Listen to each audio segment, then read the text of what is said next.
I would like to introduce to all of you today the keynote for DOYO Live in 2018, Mr. Allen Gannett.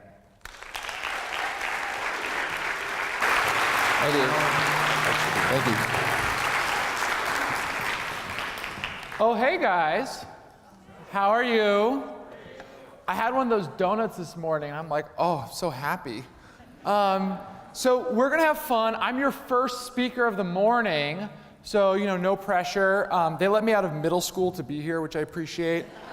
I need a permission slip later. But we're gonna be talking about creativity, and I just had a book come out now a month and a half ago, all about the creative process.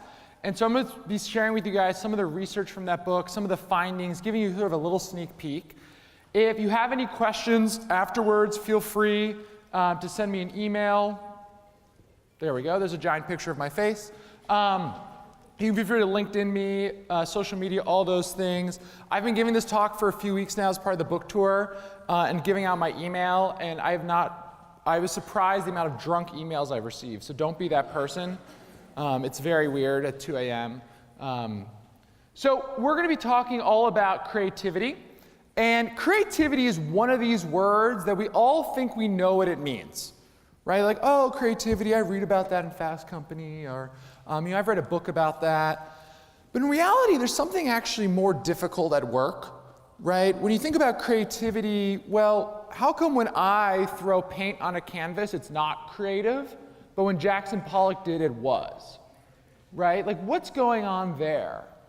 Well, it turns out when you start investigating creativity, there's something richer at work. There's a timing element, there's a social context element, and there's some people in our culture who are just so darn good at it, right? The creative geniuses who hit after hit, book after book, discovery after discovery, seem to be able to do no wrong when it comes to creativity. So who are some people here you think of when I say creative genius? Just yell it out. Lin-Manuel Miranda. Great one. Good start. The Kardashians. I like it. Who else? Spielberg? Okay. Kanye. Controversy. None of you said Beyonce. That's a problem.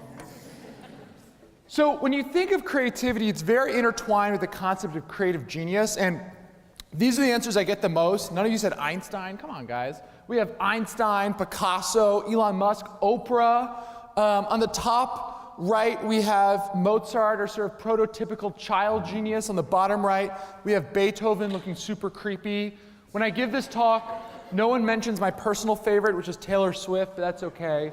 You guys have flaws, she doesn't. So what's interesting to me about creativity is that it's so intertwined with the individuals who practice it.